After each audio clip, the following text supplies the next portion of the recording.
The Costco share price is arguably high, but I will show you how I believe you can invest in Costco and still see expected returns of around 8%. Costco is a monster, a cash machine, and it keeps getting bigger and bigger. Revenue, profit, equity, you name it, it keeps growing. It is known for carrying brand name merchandise at lower prices than you will find in other retail outlets. Its business model is the epitome of stack it high, sell it low. It's a brilliant business model and is one of the largest retailers in the world. But is it worth buying now? The share price is elevated, to say the least. And I would agree that if you were to value the business on the asset value or the earnings, you would not arrive at a valuation that would tempt you in. But if you value the business on potential growth, it tells you a whole other story. But how do you value growth?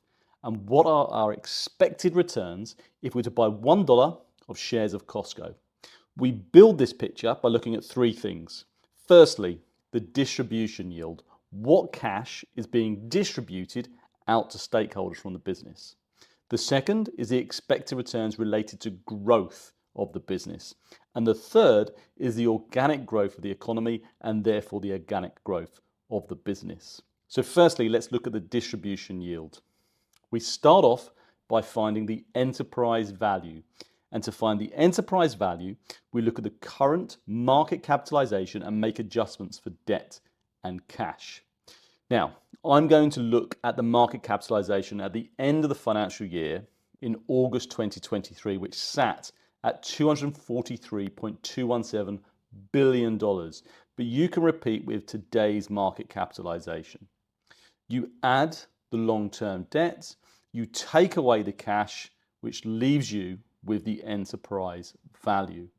Again, in 2023, this amounted to $235.786 billion. Once we know the enterprise value, we look at what is being distributed out to the stakeholders. So for instance, dividends are paid to shareholders, which equates to $1.25 billion. There are some interest expenses of $160 million that is paid to the banks to service our loans. There's a net issuance of debt of minus $917 million, which is money flowing into the business as Costco takes on more debt. Costco also repurchased stock for $676 million. And there's some other finances related to the business for around $303 million. So the total distribution out to stakeholders for Costco is $1.473 billion. This number is divided by that total enterprise value of $235 billion, and we get to a fairly measly distribution yield of 0.62%. So what we're saying here is 0.62% of the enterprise value of the business is being distributed back to stakeholders. And this makes up our first portion of the expected returns by investing in the business. Now, the second portion of our returns looks at the expected returns based on the growth of Costco. And this is where the greatest value lies. We need to understand what kind of returns Costco has been making on their invested capital to date. And we do this by looking at the return on invested capital. So we start off by looking at the assets. In 2023, Costco had accumulated $68.994 billion worth of assets. Now, some of these assets have been paid for by what's called spontaneous liabilities. This is essentially money that has been financed by suppliers, predominantly in the form of accounts payable and accrued expenses, i.e. the money that Costco shareholders have not put up and the business has not borrowed to finance these acquisitions. So we take these spontaneous liabilities away from the assets, which leaves us with a net asset position of $45.083 billion. Now, to work out the return on invested capital, we take the net operating profit after tax for each year and we divide that by the net assets that we just calculated. So in 2023, we take a net operating profit of just over $6 billion and we divide that by the net assets of $45.083 billion, resulting in a return on invested capital of 13.35%.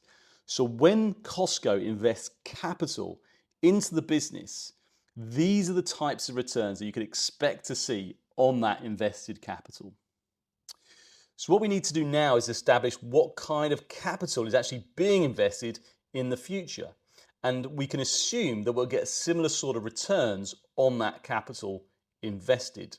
Now, luckily for us, each business tells us this, and Costco is no different. They've invested $4.323 billion of capital investment in 2023. Now, some of this capital will go to maintaining the business as it operates presently.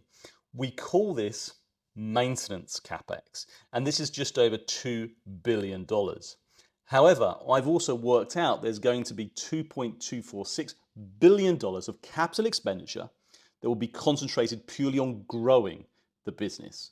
So if I take that $2.246 billion worth of growth capex and divide that by my net operating profit after tax, I can establish that for 2023, that is 37.32% of the net operating profit after tax will be spent on growth for Costco the following year.